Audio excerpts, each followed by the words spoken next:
Let me know if this sounds familiar. You've been studying the book of Enoch, reading about all the events of the flood, the watchers, the giants, wild stuff. And then the book takes this hard shift to the luminary portion where you're reading about the sun, the moon, and this detailed calendar that's kind of bizarre.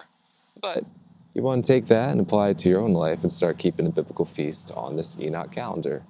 But you don't know where to begin. If that's you, I want to help.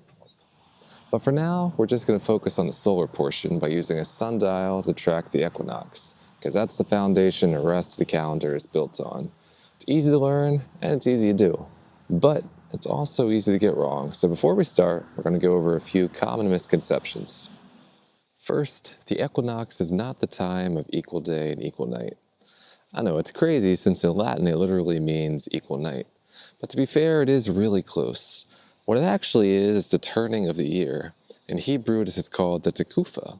It's mentioned in Psalm 19 and a few other places in Scripture. It's all about the movement of the sun, because on the equinox, or specifically the fall equinox, the sun travels in a straight path across the sky, leaving a straight shadow for us little people on Earth to enjoy. And that's what we're looking for, because that straight line is where we begin the solar year. Which brings me to the second common misconception. The equinox that starts the year is the fall equinox and not the spring equinox. So just to be clear, the equinox in September begins the year, not the one in March. And a lot of people get this wrong. It's understandable, I used to do it myself. It's not bad to track the spring equinox, not at all. I like to do it, I like seeing the movement of the sun, and it's a good second witness to the fall. But if you do, just understand that that's not when the solar year begins. And it's important to know when the year does begin because it affects my third and final misconception, which is probably the most important one. And that's all about the Sabbath. The seventh day of rest given to us by our Creator is not a fixed day on our modern calendars. Meaning, it's not always Saturday, it's not always Sunday, or any other day of the week. It's aligned to the sun. So when you find the beginning of the solar year, you also find the Sabbath for that year. And then when the next solar year rolls around, the Sabbath shifts back a day or two with the fall equinox. That's why starting the year at the right point is so important, because if you got your first day wrong, you also have your seventh day wrong. Then you'll be resting when you could be working, and working when you should be resting. And we don't want that. Oh, and if any of these points are new to you, I have links in the description of this video to my website where I discuss each topic with more detail. There you can also find a Lunisolar calendar for the coming year with all the feast days and Sabbaths marked. If you use it, we'll be resting on the same days. Cool, right? Alright, now back to this guy. So with that out of the way, let's get to how to make a sundial. Now I'll be showing you what I do, which is a temporary dial I set up for the few days I need it, then take down when I'm done. That works best for me, but you can take all these tips and make a permanent one if you want. It's up to you. First thing you'll need is a flat surface that you can mark with a pencil. Wood is ideal. I painted mine white so you can see the dots stand out better, but it's not necessary. What I have is a little bigger than what you need, especially if you're just using it for the equinox. Now if you're using it for the solstices as well, the shadow is going to curve wider and you're going to need something bigger. But for just the equinox, about 5.5 to 6 feet long and wide, a foot at the minimum, 2 feet to be safe. And along the side, I gave it some 2x4s just to give it a little more strength. Next thing you'll need is a gnomon. You know that pointy thing that casts a shadow onto the board? That's a gnomon. Not a garden gnome, although that would probably work if they got the pointy hat. Anyway, and really what you use is up to you, as long as it has a mostly pointed end. It doesn't have to be sharp. What I have is like a tent peg. It's mostly pointed, but kind of blunt at the end. You could even use a half-sharpened pencil if you want, but I'd recommend something a little more sturdy. If your dial is going to be about 6 feet long, you want your gnomon to be about 5 inches tall or 13 centimeters above the surface. That's a good height. What I have now is some duct tape wrapped around the bottom of the gnomon beneath the surface that keeps it sturdy. Does a good job. In the past, I've put silly putty around the base to give it a good mount. But the dollar store near me stopped carrying silly putty. That was a sad day. You can either drill a hole through the center of the board or attach the gnomon to the side of the board, depending on where you live. Though personally, I think drilling a hole is probably better because you get the gnomon a little more snug. And that way it's not going to move around whenever you touch it. So whatever you do, make sure it's secure. Third thing you'll need is a way to elevate your dial. Something like an outdoor table works fine. Doesn't have to be pretty. I mean, you could just lay the dial on the ground, but with the gnomon sticking out the top, if someone were to trip and fall, why take that chance? 4. A level. 6 feet if you can. You'll use it to make sure the board is level before you start tracking the sun. Doesn't have to be perfect, just get it close. May have to put a small piece of wood under a leg or the ground sagging. Little stuff like that you'll figure out. Also, level is going to help you when you're marking your dots and aligning them up at the end, so a level is essential. And as you're getting your board level, make sure the broadside is facing north. So when the sun's shadow is going from west to east, it should be along the center of your board the entire time. You could do this with a compass, or when solar noon arrives, shift your board so gnomon shadow is perpendicular to the long side of the board. Again, it doesn't have to be perfect true north, but get it close. And once you got your dial where you want it, lock it down, make sure it's secure. You don't want it flying around when the wind comes. So what I've done is add hooks to the side, tent pegs in the ground, and attach a pair of ratchet straps from one side of the board to the other, pulling it tight against the ground. Now as you're doing this, you may need to realign and re-level your board as you're going, and that's normal. But the goal is to get it at a good spot, secure it, and let it stay there for as long as you're tracking the sun. So you got your dial ready to go, the equinox is closing in, and you're asking yourself, now what? Well, now we start marking the sun's shadow with the last item on the list, colored pencils. These are going to make your life a lot easier. So instead of having 3, 4, 5 days of black marker dots scattered across your dial, now you can have, say, blue dots for the 22nd, green for the 23rd, whatever mood you're in, you go for it. And at the end, you just align all the blue dots and align all the green dots and keep track of what you did. It's that easy. And that's all you really need to get started. Again, there's other ways you could do it, but as long as you have a way to mark the shadow from the gnomon on the board. That's it. Now for the fun part, we mark the dots. And that is a bit of an art form. It can be difficult, but if you do it right, it's not too bad. So here's the shadow coming from the gnomon, and it looks straightforward, it looks complete, but when you get closer, there's a bit of a fuzziness on the outside, kind of like a silhouette. You've got the main shadow and sort of like a phantom shadow on the outside. So do you want to mark the outer shadow, the inner shadow? It's difficult to say, but that's where the level comes in. A level or something flat. You take and rest it lightly on the top of the gnomon, right? So as you're looking above, it's going to be perpendicular with the shadow, creating that 90-degree angle. Then as it's on there, you're going to tilt it with your hand just slightly to where the sun is going to go directly beneath it. And as you look at the shadow, basically the level is going to go further and closer. You want to get it where it's the furthest point, which is right there. And then you just connect the lines. So you go from the center of the gnomon to where it connects with the level and put your dot. Once you have your level where you want it, you just mark the shadow of the gnomon where it connects with the shadow of the level and go right there. Right, boom. Take your level away and check it out. It's probably going to be a little further than you expected, but if you're consistent, if you do this throughout the entire day, it works great because it gives you an accurate shadow with the level or something flat on the gnomon. Now as to when the level method is most effective, I'd say anytime the shadow is on the outer part of the board. Once it comes to the middle, when you're looking like an hour before noon to an hour after, so say 11, 1 o'clock, 2 o'clock, somewhere in there, you could still use the level as a reference, but it's a little difficult as the sun's coming directly down. So then I would say it's not as necessary. But for the outer hours, definitely do it, or at least double check what you're doing. Because if you're consistent, if you use that through all the hours, it's going to look good. The line's going to be straight. But if you use the level for just parts of the day, then forget it here. Maybe I'll try it here. Don't do it there. You're going to find the dot kind of hops a little bit out of line. And it looks like the sun's moving, but really it's just the marking is incorrect. So get level, stay level. It's going to be good. Here's some other tips. Don't over dot. It's easy to get excited and start marking every time the shadow moves. but you don't need that. About 12 to 15 dots for today, that's the sweet spot, if you can do it. Also, don't mark when the sky is overcast. Now, when there's a big cloud or something, there's no way you can mark, but sometimes you think you see a shadow, it's not working. So just wait it out, let the sky clear, because it's better to have no dots than bad dots. Bad dots are going to lead you astray. We don't want that. Lastly, don't stress. Try to enjoy yourself. Things aren't going to go perfectly, the weather may not cooperate. It's your first time, so you'll probably make mistakes. So just do your best and see what happens. Also, that's why you want to plan for multiple days, if you can. So here's a scenario.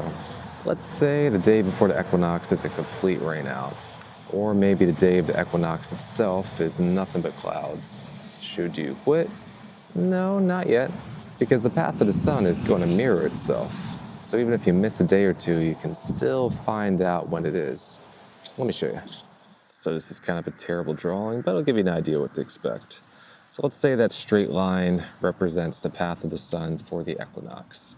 The sun's moving north to south for the fall equinox, and the shadow a day before, 2 days before, 3 days before, 1 day after, 2 days after, 3 days after. What's coming towards the equinox is going to be the same as what's going away. It's going to be a mirror. Not exactly like this, but you get the idea. So let's say you miss this day, but you get this day. You can just say, all right, take the counterpart, take the average, and figure out what this one should be. Or if you miss the middle day, if you miss the equinox altogether, you can say, okay, the path of the sun curved here, and it curved the other way the day after, so this must be the equinox. That's why I gotta look at it like that. So whatever days you miss, just think about the opposite end. It's gonna be the same, just flipped. That's why missing a day or two isn't gonna break you. It might knock you back, but you'll still be standing. Though if you have nothing but rain and clouds for a week, yeah, you're kind of toast. Thankfully, I didn't have that this year. I'm going to show you my results from the equinox of September 2025 to give you a better idea of what to expect. I marked 5 days altogether from the 19th to the 23rd, and the first day was perfect. Started off with a green dot. You might not be able to see the dots, so I'll point them out. So here's the first green, let's see, second green, third, fourth, and so on and so forth. And this is how you want them spaced out about that much. So what I did was start about an hour after sunrise, maybe a little later. Then I went again in 10 minutes, then again in 20 minutes, 30 minutes. And at that point, you're 2 hours after sunrise, and where the sun's not moving as quickly or the shadow's not moving as quickly, go to 1 hour. I do every 1 hour. Here, get to about solar noon where it's center. Keep going. Then when you're at 2 hours before sundown, you do the reverse of what you did in the morning. So you go every 30 minutes, every 20, then every 10, and you stop there. The most important hours would be the morning, the evening, and solar noon. Like an hour before solar noon, and an hour after is really what you want to get, because that's when you see the bend. You're going to have a straight line coming in, bend at solar noon, and a straight line going out. So get this, get the later ones, or get the earlier ones, and get the later ones. I mean, get them all if you can, but those are the essential ones. So there's 2 ways you could check the bend of the solar shadow throughout the day. The first way is the way I do it usually. You put the level beneath the dots. So in this case, the dots are going to be bending away from the level. Best way to do that is by lining up the middle hours. So these are the center 3. Let's see. We got a green dot here, green dot here, green dot here. You see they're all along the level. Now when you go out to the outer hours of the level, see that gap? That's what you're looking for. We're a few days before the equinox. And then you go all the way to the end of the day, and the green dot is there. So you have a space of about the head of a pencil from the end of the day to the beginning of the day. second way to check the bend, and it's good to do both, is to put the level on the opposite side. So in this case, the bow is going to be in the center. All right, so beginning of the day, green dot is right here at the level. End of the day, green dot is right there at the level. So when you get to the center of the day, now we got the space here. And it should be about the same space. Let's see. Yep, about the head of the pencil in the middle. So either way works. Level on top, level on bottom, as long as you see that bow. The second day was not good, which was the 20th. There was clouds pretty much all day. I got a few spots, a few dots early, but after that there was nothing. So there's nothing to really even show. Third day wasn't perfect either. That was the 21st, but I had enough sun to get dots throughout the day. Sun throughout the clouds, so it wasn't like perfectly spaced, but enough where I was able to get a good result. So I went with sky blue on this day, and I got the level beneath the bend. So let's see, we got a spot right there, right here, and right there along the level. So I go to the early part of the day. The first blue dot is here. I see there's not much of a space now. We went from a full head of a pencil to about half of a head.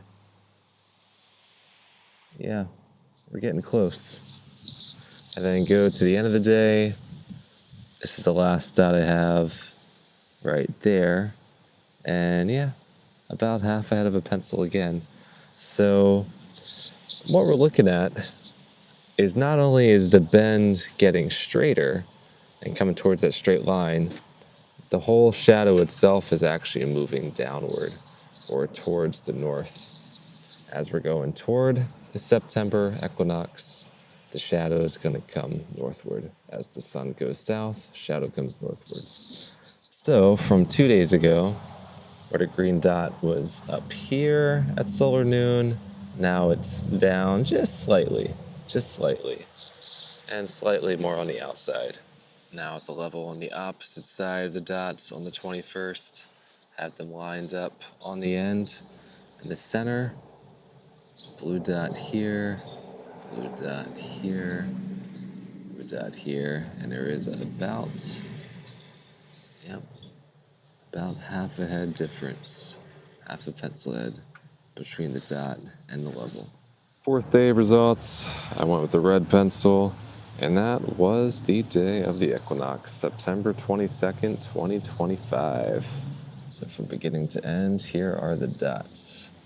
Red dot right on the level, another one right on the level, and they're all on the level. Get down to the center of the day, got them lined up right here, excuse me, and right there. Later in the day, right on the level. That's what you're looking for. One there, and one there. And you see this one's just like, I don't know, not even a centimeter off. You're going to have some within the margin of error, so it's something to keep in mind. And I believe this one, and maybe one at the end, I probably didn't use the level when I made the dot, and that's why you do, because you're going to get just little shifts. But overall, that is pretty straight, and that's what you're looking for. So once you have this day, you can be fairly sure it's the equinox, but here's the thing. You go one more day, and you got your second witness. This was my final day, September 23rd, went with the black dots. And in the middle, I got them lined up right on the level. And beginning of the day, I think it was cloudy right at the beginning, so I started maybe 20, 30 minutes after I usually do. But you see just a little bit of a gap. Not much, but just a little bit. And later in the day, you have a little bit of a gap again. So it's not going to be major, but enough. And now I got the level on the opposite side for the 23rd, lined up on the outer edges. Let's see, blacked out on the edge. And last dot of the day, right here. So at the center, you will see that slight gap. See right there and here. And if you remember from 2 days ago where I said it was about half a pencil, half the head of a pencil gap, it's almost that. Now, if I got the earliest dot in the day, it probably would have been that half a head, but from here, it's about 2/3 of the way. Just enough to show there is a gap between the black dot and the level, and same with the end of the day. There is just the slightest of gaps. The mirror, I'm telling you. So the sun, what it does the day before the equinox, it does the day after, just in the opposite direction, and that's your proof. That's why I like to go a day before and a day after, if you can, if the weather permits it. That way you can see the average. So the 22nd was that straight line. The 23rd curved slightly the other direction. And the day before, 21st, was just a mirror of the 23rd, curving the other way. So that's it. That's how you do it. Once you're able to determine when the fall equinox was, then you can find out when the Sabbath is for that year. So in this case, for September 2025, the equinox was on the 22nd, which was a Monday. So that would be day one of the solar year. Then you add 6 days to get the Sabbath. So 23rd, 4th, 5th, 6th, 7th, 8th would be the 7th day of the year, which means that would be the Sabbath, and that is on a Sunday. So for the next 52 weeks, the Sabbath would be on Sunday. And then when the next solar year rolls around, the next fall equinox, it would shift back either 1 or 2 days, depending on if there's a leap year, if it's 365 days or 366 days. So not too difficult, right? None of the Father's ways are. We just have to search them out sometimes. Now, as for marking dots, how many days should you do it? Really depends on where you live. If you're somewhere where it's always sunny, you could probably get away with just 3 to 4 days, maybe like 2 days before the equinox and 1 day after, just to confirm. But if you live somewhere where it's cloudy and rains a lot, you might want to add a few days on each end just to be safe. So if you miss a day, you can take the average from the other end. That's just what I would do. I've gotten away with like 3 days in the past when the weather's perfect, but ideal conditions, 3 to 4 days. But honestly, we all have lives, so just do what you can do and it'll work out. With that, you have begun your journey to understanding the Creator's calendar. Good for you. There's going to be a learning curve, there might be some challenges along the way, but it'll be rewarding. I promise. And until next time, stay in that thin gate.